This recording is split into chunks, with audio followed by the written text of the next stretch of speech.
to some extent we have a paradox now. We have Tom Friedman, obviously right, saying the world is flat.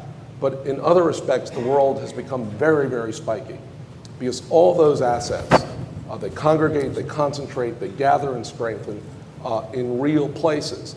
The futurists predicted, 30 years ago there'd be a sort of a mass deurbanization, in the United States and Europe. Actually, the opposite has occurred.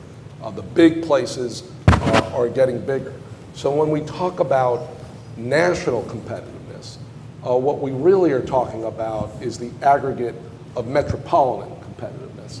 The top 100 metros only sit on 12% of the American landmass. They have 2/3 of our population. They have 3/4 of our GDP. And more importantly, when you get to these assets like innovation, whether it's patents, whether it's venture capital funding, human capital, educational attainment, infrastructure, the rail, the port, the air hubs, and quality places, which is a little more intangible, but we obviously know it makes a big difference. These are the places, the metro areas, the top 100 metros, and Charleston's the 85th, are the ones that really concentrate these assets. And therefore, as we go forward, we have to be thinking regionally, state level, nationally, about how to leverage up these strengths. When you get to a place like Charleston, obviously, the challenges and the opportunities are not ubiquitous in the United States. The places start with distinctive clusters. They start with distinctive character. When I think about Charleston, I think about its competitive sort of challenge, I think really about three things. I think about the quality of this place, because Charleston has a brand. It's a little like Maine to some extent and some of New England, but there are very few places in the United States where the built environment is part of the competitive edge.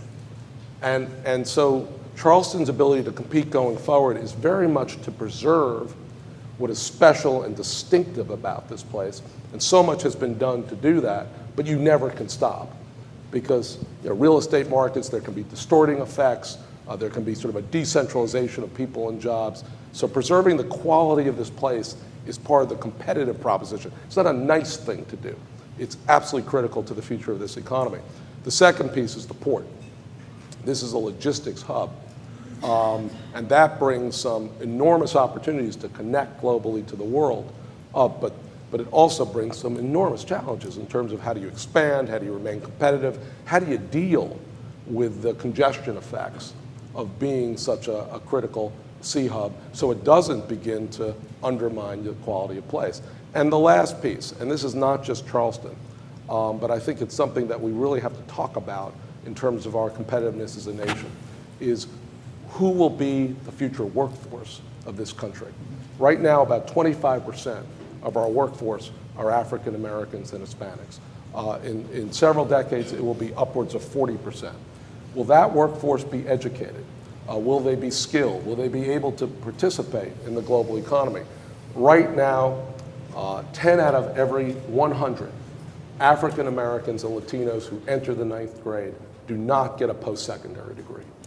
Well, that can't continue to happen if we're going to compete as a nation. So again, what used to be considered to be equity issues are now competitive issues.